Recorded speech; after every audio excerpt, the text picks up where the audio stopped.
तो गाइस, क्या आपने कभी गेस किया है कि आपको अंग्रेजी पढ़ना, लिखना और बोलना सीखने के लिए किन किन चीज़ों की ज़रूरत पड़ती है? यदि आपको नहीं पता है तो आज मैं इस वीडियो में आपको बताने वाली हूँ कि आपको अंग्रेजी सीखने के लिए, यानी कि अंग्रेजी पढ़ना, लिखना और बोलना सीखने के लिए किन किन चीज़ों की आवश्यकता पड़ेगी। ठीक है, उन चीज़ों पर यदि आपका कमांड हो जाता है तो आपको बहुत ही आसान तरीके से अंग्रेजी पढ़ना, लिखना और बोलना आ जाएगा।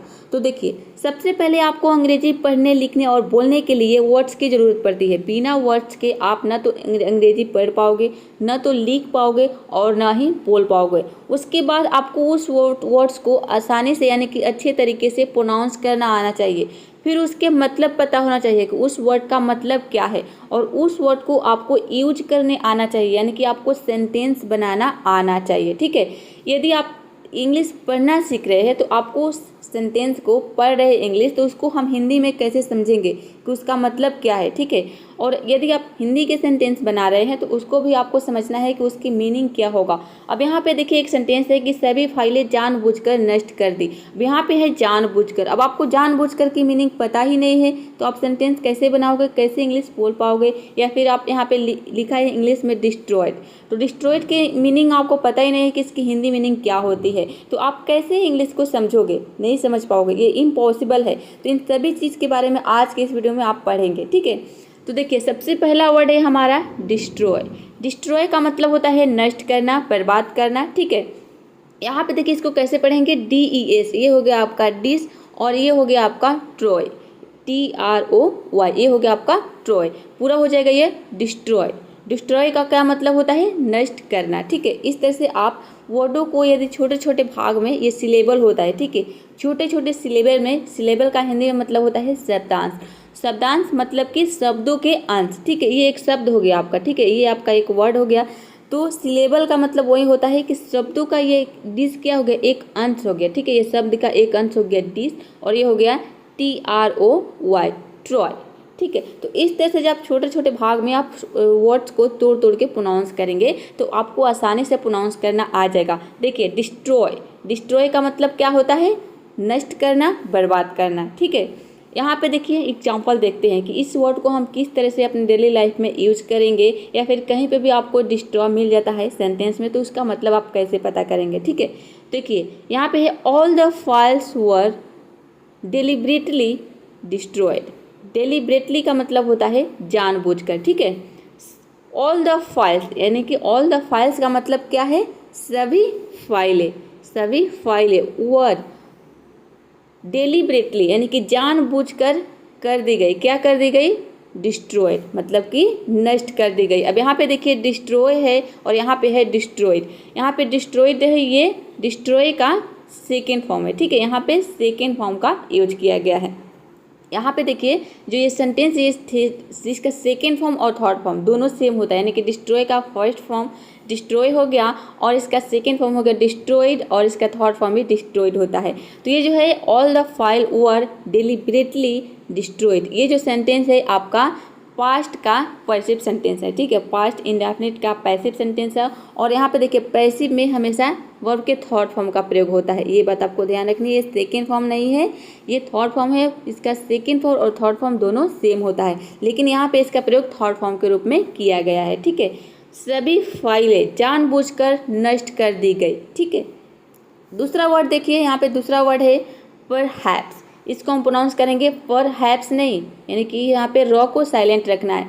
किसी भी वर्ड में अगर आपको ER दिख जाता है तो यहाँ पे ER को हम क्या करते हैं, साइलेंट रखते हैं, ER को प्रोनाउंस नहीं करते हैं। ER कहीं पे भी आ सकता है। ठीक है, वर्ड के शुरू में आएगा तो इसे, एक होता है EARN, तो EA हो गया, लेकिन ER आ जाता है तो हमें क्या करना है, इसको साइलेंट रख देना है। कहीं पे भी आए, वर्ड के बीच में, अंत में, ये तो शुरू में नहीं आएगा, बीच में या फिर अंत में आएगा। ठीक है, ER, तो इसको आपको क्या करना है, ER को साइलेंट रख देना है। यहाँ पे देखिए P को हम प प्रोनाउंस करेंगे, और HAPS, ये हो गया आपका हैप्स, पूरा हो जाएगा परहैप्स। परहैप्स का मतलब होता है शायद, परहैप्स। ठीक है, परहैप्स। नेक्स्ट है यहाँ पे देखिए परहैप्स, इसका एग्जाम्पल देख लेते हैं। परहैप्स शी इज कन्फ्यूज, यानी कि शायद वह भ्रमित है। कन्फ्यूज का मतलब क्या होता है, यहाँ पे भ्रमित। ठीक है, शायद वह भ्रमित है, कन्फ्यूज। कन्फ्यूज मतलब होता है यहाँ पे है कन्फ्यूज यानी कि भ्रमित। तो सेंटेंस से भी आप वर्ड को सीख रहे हैं, ठीक है। यहाँ पे देखिए किस तरह से आपको सेंटेंस को पहचानना है, यानी कि किस तरह से उसकी मीनिंग को समझना है। यहाँ पे देखिए परहैप्स, इसकी मीनिंग आपको पता है क्या है। परहैप्स मतलब होता है शायद। शी इज कन्फ्यूज्ड यानी कि वह, शी का मतलब हो गया वह, शी जो है वो लड़की के लिए यूज होता है, ठीक है। शी मतलब वह, इज यानी कि है, क्या है, कन्फ्यूज्ड यानी कि भ्रमित। अब देखिए नेक्स्ट वर्ड है हमारा शैडो। शैडो यहाँ पे देखिए एस एच क्या हो जाएगा, SHA। यहाँ पे ए को हम ए प्रोनाउंस कर रहे हैं, डी का डॉ हो जाएगा और ओ डब्ल्यू को हम ओ प्रोनाउंस करेंगे तो ये डो हो जाएगा, ठीक है। DOW डो हो जाएगा, ये हो जाएगा आपका शैडो। शैडो, शैडो का मतलब होता है छाया। अब देखिए यहाँ पे किसी भी वर्ड के अंत में अगर OW आता है तो इसको हम ओ प्रोनाउंस करते हैं। ये सभी रूल मैं आपको बता चुकी हूँ कि यानी कि ए से लेकर जेड तक जितने सारे लेटर्स होते हैं तो हम इसको क्या प्रोनाउंस करते हैं। इसके अलावा जितने सारे वॉवल्स होते हैं, वॉवल के जितने सारे पेयर्स होते हैं, उन सभी के बारे में ऑलरेडी वीडियो बना चुकी हूँ। यदि उस वीडियो को आपने नहीं देखा है तो ऊपर आई बटन पर क्लिक करके उस वीडियो को देख सकते हैं। वो 2 घंटे की वीडियो है, ठीक है। यदि शुरू से लेकर अंत तक उस वीडियो को देख लेते हैं तो आपको अंग्रेजी पढ़ने में, उसको प्रोनाउंस करने में कभी भी कोई भी प्रॉब्लम नहीं होगी। इस वीडियो में आप क्या सीख रहे हैं, वर्ड्स सीख रहे हैं, उसकी मीनिंग सीख रहे हैं, यानी कि उसके मतलब क्या होते हैं, उसके प्रोनाउंसिएशन सीख रहे हैं। इसके अलावा उस वर्ड को आप किस तरह से यूज करोगे, सेंटेंस सीख रहे हो, सेंटेंस को किस तरह से हम समझते हैं, सभी के बारे में सीख रहे हैं। इसमें आपको अंग्रेजी पढ़ना, लिखना और बोलना सब कुछ आ जाएगा, ठीक है। इस तरह से यदि आप पढ़ेंगे तो देखिए ये क्या हो गया आपका शैडो। शैडो यानी कि छाया। अब देखिए एग्जाम्पल देखते हैं, go and sit in the shadow. Go मतलब कि जाओ, एंड यानी कि और, छाया में बैठ जाओ। जाओ और छाया में बैठ जाओ, ठीक है। इसका मतलब यही है। इन द शैडो का मतलब है छाया में, सीट मतलब बैठ जाओ। कहाँ पे, गो एंड जाओ, कहाँ पे बैठ जाओ, छाया में, ठीक है। अब देखिए नेक्स्ट वर्ड क्या है, फॉरगिव। इसको हम क्या प्रोनाउंस करेंगे, फॉरगिव। फॉरगिव का मतलब होता है माफ़ करना, फॉरगिव। अब यहाँ पे भी देखिए OR साइलेंट है, यहाँ पे R को हम साउंड नहीं देते हैं, यानी कि र का साउंड नहीं देते हैं, इसको हम केवल प्रोनाउंस करते हैं फॉरगिव, ठीक है। Forgive, forgive. जब आप सुनोगे ना, जब यदि आपके पास देखिए गूगल ट्रांसलेट नहीं है तो आपको क्या करना है, गूगल ट्रांसलेट प्ले स्टोर से डाउनलोड कर लेना है, ठीक है। गूगल ट्रांसलेट एक ऐप्स है जिसके ज़रिए आप किसी भी वर्ड की जो प्रोनाउंसिएशन होते हैं वहाँ पे सुन सकते हैं, उसको वो उसमें बोल के बताता है, ठीक है। उस वर्ड को हम किस तरह से प्रोनाउंस करते हैं। तो आप यूट्यूब पे सर्च करोगे गूगल ट्रांसलेट, ठीक है। अब देखिए यहाँ पे मैं इसको दे दूँगी, यहाँ पे आप देख सकते हैं इस तरह से कुछ लोगो दिखेगा। तो आपको क्या करना है, डाउनलोड कर लेना है और उसमें आपको किसी भी वर्ड की मीनिंग पता चल जाएगा, उसका मतलब पता चल जाएगा। इसके अलावा उसके एंटोनिम, सिनोनिम और उसको किस तरह से हम प्रोनाउंस करते हैं, सारी चीज़ें आपको पता चल जाएगा। कोई भी अगर नया वर्ड आपको दिखता है तो वहाँ पे आप उसको पता कर सकते हो। यहाँ पे आप क्या सीख रहे हो, वर्डों को प्रोनाउंस करना, लेकिन इस तरह से उसमें आपको एक एक लेटर का प्रोनाउंसिएशन नहीं बताएगा, वो केवल बोलेगा आपको शैडो, उसी से आपको समझना है। तो कभी कभी हमें समझ में नहीं आता है तो ये वीडियो बनाना पड़ता है आपके लिए, जिससे कि आप बहुत ही आसान तरीके से अंग्रेजी पढ़ना, लिखना और बोलना सीख जाए और वर्डों को आसानी से आप प्रोनाउंस कर सके, ठीक है।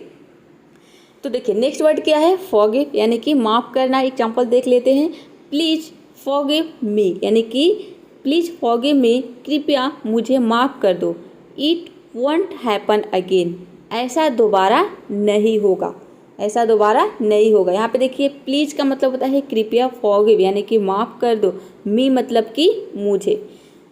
इट वॉन्ट मतलब इट वॉन्ट हैपन यानी कि नहीं होगा, ऐसा नहीं होगा। अगेन मतलब होता है दोबारा। हैपन का मतलब होता है होना, हैपन एक वर्ब है, ठीक है, जिसका मतलब होता है होना। जैसे हम बोलते हैं ना व्हाट हैपन यानी कि क्या हुआ, व्हाट हैपन टू यू, आपको क्या हुआ, ऐसे बोलते हैं व्हाट हैपन टू हिम, उसे क्या हुआ। इस तरह से आप सेंटेंस हैपन से बहुत सारे बना सकते हैं जिससे कि हम डेली लाइफ में जो कि यूज करते हैं। तो सभी के बारे में भी आपको आने वाले वीडियो में बताया जाएगा। तो यदि वीडियो पसंद आ रही है, वीडियो समझ में आ रही है तो वीडियो को लाइक कर दीजिए। अभी तक आपने लाइक नहीं किया है तो, और चैनल को सब्सक्राइब कर लीजिए। इसी तरह की और वीडियो देखने के लिए आपको मेरी सारी क्लास टाइम टू टाइम मिलता रहेगा। देखिए नेक्स्ट वर्ड है इंटेंशन, इसको हम पढ़ते हैं इंटेंशन। देखिए यहाँ पे IN, कहीं पे भी IN देखता है तो इसको हम इन पढ़ते हैं, ठीक है, इन। उसके बाद है TEN, टेन, ठीक है, और TION को पढ़ते हैं शन, इंटेंशन। ये हो गया आपका इंटेंशन। इंटेंशन का मतलब होता है इरादा। अब देखिए जब आप पहली बार इस वर्ड को देखेंगे तो आपको लगेगा कि कितना भारी वर्ड है। यदि आप बिगनर्स है तो ठीक है, जो एडवांस लेवल के हैं उनको तो समझ में आ जाएगा कि ये क्या वर्ड है, इसको किस तरह से हम प्रोनाउंस करेंगे। लेकिन जो बिगनर्स है, जो सीख रहे हैं, उनको समझ में नहीं आएगा। तो देखिए इस तरह से आप तोड़ के पढ़ोगे। जैसे कि यहाँ पे देखिए IN हो गया N, आई को हम ई पढ़ते हैं, ये मैं आपको बता चुकी हूँ। ये हो गया आपका N और TEN, 10 तो आपको पता ही होगा कि 10 का मतलब 10 होता है, ये तो आपको पता होगा आई होप। 10 हो गया आपका। और देखिए TION, ये भी मैं आपको बता चुकी हूँ कि किसी भी वर्ड में TION एक साथ दिखता है, ये वर्ड के अंत में आता है TION, तो इसे हम शन पढ़ते हैं। तो ये हो गया इन। यहाँ पे देखिए इन जो है यहाँ पे आधा न लगेगा, ठीक है, इन होगा। इंटेंशन, इंटेंशन, इंटेंशन का मतलब क्या होता है, इरादा। देखिए एग्जाम्पल से समझते हैं। I have no intention of giving up now, यानी कि मेरा अब मेरा या हर नहीं होगा, हार, मेरा हार मानने का कोई इरादा नहीं है। यहाँ पे देखिए हार मानना होगा, ये गलती से टाइपिंग हो गया है, ठीक है। गिव अप का मतलब होता है हार मानना, ठीक है, छोड़ देना, किसी काम को छोड़ देना, यानी कि उस काम से, जो भी काम आप कर रहे हैं, हार मान लेना, उस काम को छोड़ देना, गिव अप कर देना, ठीक है, गिव अप। तो यहाँ पे क्या है, गिविंग अप है, ठीक है, गिव के ING फॉर्म का प्रयोग हुआ है, गिविंग अप, यानी कि मेरा अब हार मानने का, यहाँ पे आपको करना है हार मानना, ठीक है, मेरा अब हार मानने का कोई इरादा नहीं है। आई हैव नो इंटेंशन, यानी कि मेरे इरादा नहीं है क्या, ऑफ गिविंग अप, यानी कि हार मानने का, नाउ यानी कि अब, ठीक है। आप देखिए नेक्स्ट वर्ड क्या है, ओपिनियन। ओपिनियन का मतलब होता है राय, इसको हम ओपिनियन नहीं बोलते हैं, ये होता है ओपिनियन। ओपिनियन यानी कि राय, ठीक है, किसी को हम ओपिनियन देते हैं, सलाह देते हैं, देखिए, तो इसको हम इंग्लिश से बोलते हैं ओपिनियन। इसको किस तरह से प्रोनाउंस करेंगे, OPI, ये हो गया आपका अपी, एन और NION, ये हो गया आपका नियन। ओपिनियन, ओपिनियन का मतलब होता है राय। देखिए यहाँ पे व्हाट इज योर ओपिनियन, यानी कि आपकी राय क्या है, व्हाट इज योर ओपिनियन, ठीक है, इस तरह से हम इसको बोलेंगे। व्हाट मतलब हो गया आपका क्या, इज यानी कि है, योर ओपिनियन यानी कि आपकी राय क्या है। इस तरह से जो आपको छोटे छोटे जो सेंटेंस दिखेंगे, इसमें आप जो कि ये कौन सा सेंटेंस है, ये आपका क्वेश्चन वाला सेंटेंस है, जिसमें हम क्वेश्चन पूछते हैं। तो इसमें आपको क्या करना है कि जो लास्ट में है उसको हम पहले देखते हैं। योर ओपिनियन है मतलब कि आपकी राय, इज यानी कि है, व्हाट यानी कि क्या, आपकी राय क्या है। फिर आप इस तरह से भी इसको समझ सकते हैं। पहले आपको समझना है व्हाट मतलब क्या हो गया, ठीक है, क्या हो गया, इज यानी कि है हो गया, योर मतलब हो गया आपका, आपकी, तुम्हारा, तुम्हारी, इसका मतलब होता है। ओपिनियन मतलब हो गया आपका राय। तो इस तरह से जब आप इसको लिख लोगे तो आपको क्या करना है, उसको जोड़ने की कोशिश करनी है, यानी कि आपकी राय क्या है, अपने आप समझ में आ जाएगा, ठीक है। जैसे आप पढ़ोगे अपने आप समझ में आएगा। हम भी इसी तरह से सीखे, यानी कि जितने सारे टीचर्स भी होते हैं वो भी इसी तरह से सीखते हैं, वो भी एक बार में नहीं सीखता है। कोई भी जो पढ़े है, यानी कि जो जिसने पढ़ाई अपनी कंप्लीट कर ली है, या फिर जो भी टीचर है जो पढ़ा रहे हैं, तो वो भी क्या है कि धीरे धीरे ही सीखे हैं, इस तरह से एक एक वर्ड को ही सीखे। कोई भी एक बार में नहीं सीखता है, सब लोग आराम आराम से, यानी कि जल्दबाजी नहीं करते हैं, तो वही लोग क्या करते हैं, आगे बढ़ जाते हैं। और जो लोग जल्दबाजी कर देते हैं, तो हम जल्दबाजी में सोचते हैं कि एक ही दिन में सब चीज़ सीख जाए, तो ऐसे में क्या होता है कि हमारे दिमाग पर बहुत ज़्यादा असर पड़ जाता है और हमें चिड़चिड़ा टाइप के हो जाते हैं, एक कि नहीं हमसे नहीं होगा, ऐसा होता है।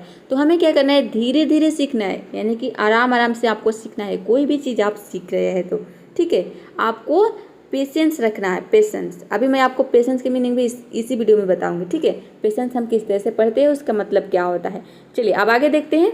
अब देखिए यहाँ पे नेक्स्ट वर्ड क्या है, पेशेंस। इसको पेशेंस नहीं बोलते, इसको बोलते हैं पेशेंस। इस तरह से देखिए यहाँ पे हो गया PA, पे हो गया, ठीक है, और TIEN, ये हो गया आपका शन, और CE हो गया श। अब देखिए किसी भी वर्ड के अंत में ई आता है तो वहाँ पे ई साइलेंट रहता है, ठीक है। ये होगा आपका पेशेंस, पेशेंस। पेशेंस मतलब होता है धैर्य या फिर सब्र, यानी कि वही चीज़ मैं आपको बता रही थी कि आपको क्या करना है, सब्र रखना है, यानी कि धीरे धीरे आपको चीज़ों को समझना है, उसको लर्न करने की कोशिश करनी है और प्रैक्टिस करनी है, मेहनत करनी है, तभी आप सीख पाओगे कोई भी चीज़। ठीक है, किसी भी चीज़ आप सीख रहे हैं, इंग्लिश हो, लैंग्वेज हो, या फिर कोई भी चीज़ हो, किसी भी कम्पिटिटिव एग्जाम की तैयारी कर रहे हैं, तो तैयारी भी यदि आप कर रहे हैं किसी भी एग्जाम की, तो आपको क्या करना है कि ये नहीं सोचना है कि मैं एक ही दिन में सारी किताब पढ़कर फिनिश कर दूँ। आपको रूटीन बनाना है कि हाँ, एक दिन में हमें इतना चैप्टर पढ़ना है, एक चैप्टर को कंप्लीट कर लेना है। तो ठीक उसी तरह से आपको इंग्लिश भी सीखनी है। इंग्लिश में भी यदि आप वीडियो देख रहे हैं तो आपको क्या करना है कि हाँ, आज मैंने इस वीडियो को देखा, तो इस वीडियो को आपको क्या करना है, नोटबुक में नोट करना है। जो भी मैं वर्ड्स उसके प्रोनाउंसिएशन और उसके जो एग्जाम्पल मैं दे रही हूँ उसको क्या करना है, आपको नोटबुक में नोट कर लेना है। और उसको मान लीजिए कि मैंने ये यहाँ पे सेंटेंस लिखा है हिंदी के, तो हिंदी के सेंटेंस को केवल आप लिख लेंगे। फिर आपको आज देखेंगे वीडियो, कल आपको क्या करना है कि इसी सेंटेंस को आपको बनाने की कोशिश करनी है। यानी कि यहाँ पे देखिए सेंटेंस क्या है, patience is a must in every work. इसका मतलब है कि धैर्य, हर काम में धैर्य क्या है, जरूरी है।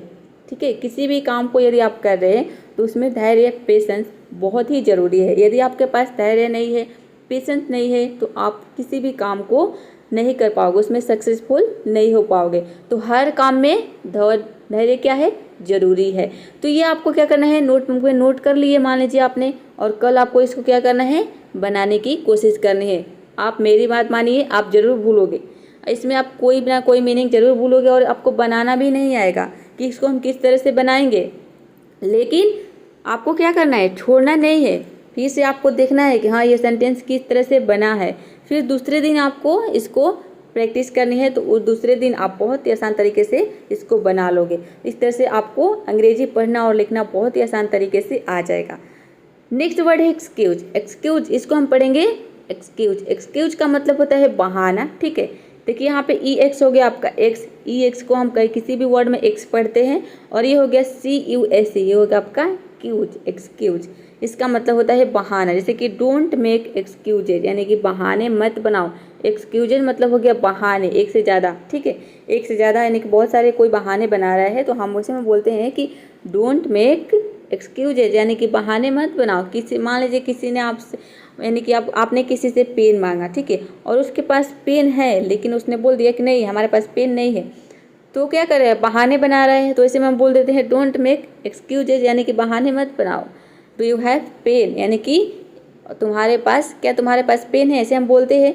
तो उसने बोल दिया कि नहीं मेरे पास पेन नहीं है, आई डोंट हैव पेन, तो आप क्या बोलोगे, डोंट मेक एक्सक्यूजेज, यानी कि बहाने मत बनाओ। यू हैव पेन, यानी कि तुम्हारे पास, यू हैव अ पेन, तुम्हारे पास पेन है। तो गाइज, यदि आप यहाँ तक वीडियो को देख रहे हैं तो आई होप आपको वीडियो पसंद आ रही है। ठीक है, तो अभी तक आपने लाइक नहीं किया है तो वीडियो को लाइक कर दीजिए। आप लोग वीडियो देख लेते हैं लेकिन लाइक नहीं करते हैं। लाइक करने में आपको लगता है कि मेहनत लगता है, तो देखिए गाइज, लाइक करने का कोई पैसा पे नहीं करना पड़ता है। लाइक से हमें क्या होता है, थोड़ा मोटिवेशन मिलता है और आगे वीडियो बनाने के लिए। ठीक है, देखिए यहाँ पे नेक्स्ट वर्ड क्या है, ऑनेस्ट। ऑनेस्ट, यहाँ पे इसको हम क्या पढ़ेंगे, ऑनेस्ट। इसमें जो एच है वह साइलेंट है, इसमें हम एच को प्रोनाउंस नहीं करते। एच का प्रोनाउंसिएशन क्या होता है, ह होता है, एच को हम ह प्रोनाउंस करते हैं, लेकिन यहाँ पे एच साइलेंट है। देखिए यहाँ पे वो को हम पढ़ेंगे ओ और एन ई एस टी, ये हो गया आपका नेस्ट, ये हो गया आपका ऑनेस्ट। ऑनेस्ट, ऑनेस्ट का मतलब होता है ईमानदार। He is an honest man, यहाँ पे ओ का साउंड आ रहा है इसलिए यहाँ पे एन आर्टिकल का प्रयोग हुआ है। ठीक है, वह एक ईमानदार व्यक्ति है। अब देखिए यहाँ पे आर्टिकल के बारे में आपको नहीं पता है, आर्टिकल 3 होते हैं, कौन कौन, ए एन डी। तो कहाँ पे हम ए का प्रयोग करते हैं, कहाँ पे एन का प्रयोग करते हैं और कहाँ पे डी का प्रयोग करते हैं, उन सभी के बारे में यदि आप जानना चाहते हैं, आर्टिकल्स के बारे में मैं पहले वीडियो बना चुकी हूँ, तो ऊपर आई बटन पे क्लिक करके आप उस वीडियो को देख सकते हैं। तो ये क्या हो गया, वह एक ईमानदार व्यक्ति है, he is an honest man. Next word है केयरफुल। केयरफुल, इसको हम पढ़ेंगे केयरफुल। इसमें भी देखिए आर ई आ गया, तो क्या करना है आपको, आर ई को साइलेंट रखना है। ठीक है, आर ई को हम यहाँ पे प्रोनाउंस नहीं करेंगे। ये होगा आपका, देखिए सी ए आर ई पूरा हो गया के अ, ठीक है, के अ, और ये हो गया F U L, full, careful. Careful, careful, careful का मतलब क्या हो गया, सावधान। देखिए हम बोलते हैं बी केयरफुल, इसका मतलब है संभल के, ध्यान से। कोई मान लीजिए कि गिरते गिरते बच गया, या फिर कोई सब्जी काट रहा है, आपकी मम्मी मान लीजिए सब्जी काट रही है और उनका हाथ कटने से बच गया, थोड़ी सी लग गई, तो उसे हम बोलते हैं बी केयरफुल, यानी कि ध्यान से, संभल के, ध्यान से।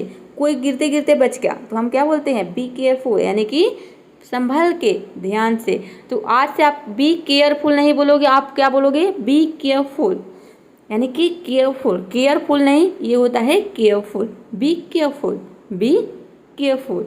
मैंने आपको जो ऐप्स बताया गूगल ट्रांसलेट, जो कि पहले यानी कि पहले इसी वीडियो में मैं आपको बता चुकी हूँ कि ऐप्स कहाँ पे मिलेगा और किस तरह से दिखेगा, ठीक है। तो उस ऐप्स को डाउनलोड कर लेंगे तो उसमें आपको पता चल जाएगा किस तरह से उसको प्रोनाउंस कर रहे हैं, यानी कि जो साउंड है वो किस तरह का साउंड आ रहा है। उसमें आप देखोगे कि बी केयरफुल नहीं बोलेगा, बी केयर, यानी कि र का साउंड नहीं आएगा, केवल बोलेगा केयरफुल, केयरफुल, केयरफुल नहीं बोलेगा, वो बोलेगा केयरफुल, केयरफुल, केयरफुल, इस तरह से, ठीक है। तो आज के लिए इतना ही। ये वीडियो कैसा लगा कमेंट बॉक्स में ज़रूर बताइएगा, और इसी तरह की यदि आपको और वीडियो चाहिए तो इसके लिए आपको कमेंट करना होगा, ताकि मैं आपके लिए और ऐसे वीडियो बना सकूं, ठीक है। तो आप कमेंट करोगे तो हमें लगेगा कि हाँ आपको ये ऐसा वीडियो पसंद आ रहा है, हमें बनाना चाहिए आगे, नहीं तो मैं और दूसरे टॉपिक पर वीडियो बनाऊंगी, ठीक है। तो ये वीडियो कैसा लगा कमेंट बॉक्स में ज़रूर बताइएगा, और वीडियो को लाइक, शेयर, चैनल को सब्सक्राइब करना बिल्कुल मत भूलिएगा। तो मिलते हैं नेक्स्ट वीडियो में फिर किसी और नए टॉपिक के साथ।